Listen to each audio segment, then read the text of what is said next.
On a 60% d'importations qui viennent des pays d'Asie. On n'a même pas attendu la guerre lorsqu'il y a eu le canal de Suez qui a été fermé et on a vu combien les difficultés ont été grandes pour l'économie ici à La Réunion. Mais on a aussi, nous on a toujours parlé de compagnies régionales maritimes. Et ça, certainement, il faut qu'on mette en place parce qu'il y a La Réunion, on a un bon peu de monde n'a pas l'argent, mais on a un peu de monde qui a l'argent et qui veut investir dans cette compagnie régionale maritime. Le co-développement, il faut que nous, on puisse faire vraiment travailler avec les pays de la zone. Madagascar, 27 millions d'habitants.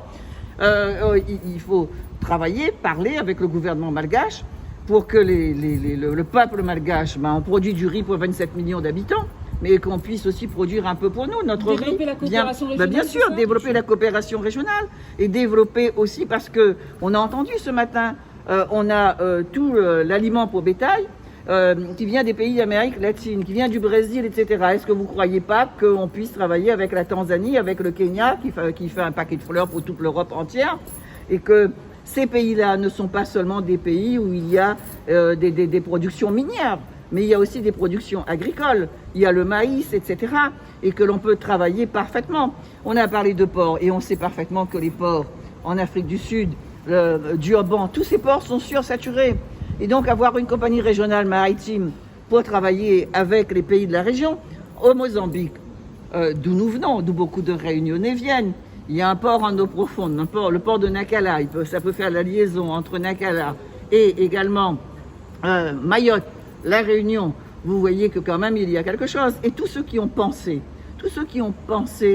cette compagnie régionale maritime, ils l'ont pensé pour la région, mais ils ont pensé aussi cette compagnie régionale maritime pour qu'elle travaille avec le port de Sète.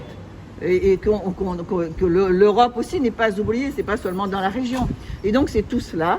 On a ces groupes de travail qui vont être mis en œuvre, mis en route en préfecture, auxquels eh bien, le département et nous-mêmes la région, nous allons participer à cela, et qu'il faut avancer.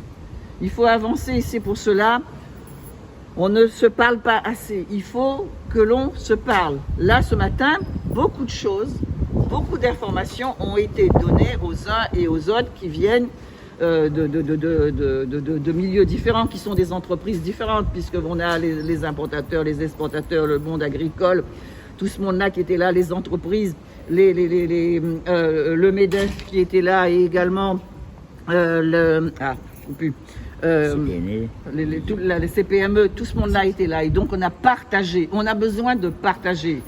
On n'a pas besoin de se disputer, il faut vraiment qu'il y ait ces échanges et se rassembler autour de ce même objectif d'autonomie alimentaire, d'autonomie énergétique. On en a bien besoin, mais pour tout cela, il faut aussi que nous, qui avons la compétence en matière de formation, nous mettons en œuvre aussi la formation pour former ce dont la terre de la Réunion a besoin.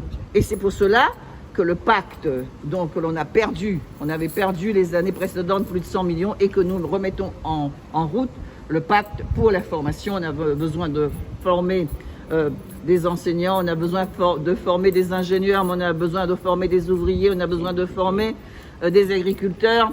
On a des lycées pour cela, on a besoin de former aussi. Le lycée des métiers de la mer, il doit ouvrir parce qu'on a beaucoup parlé aujourd'hui du maritime. Voilà. Merci.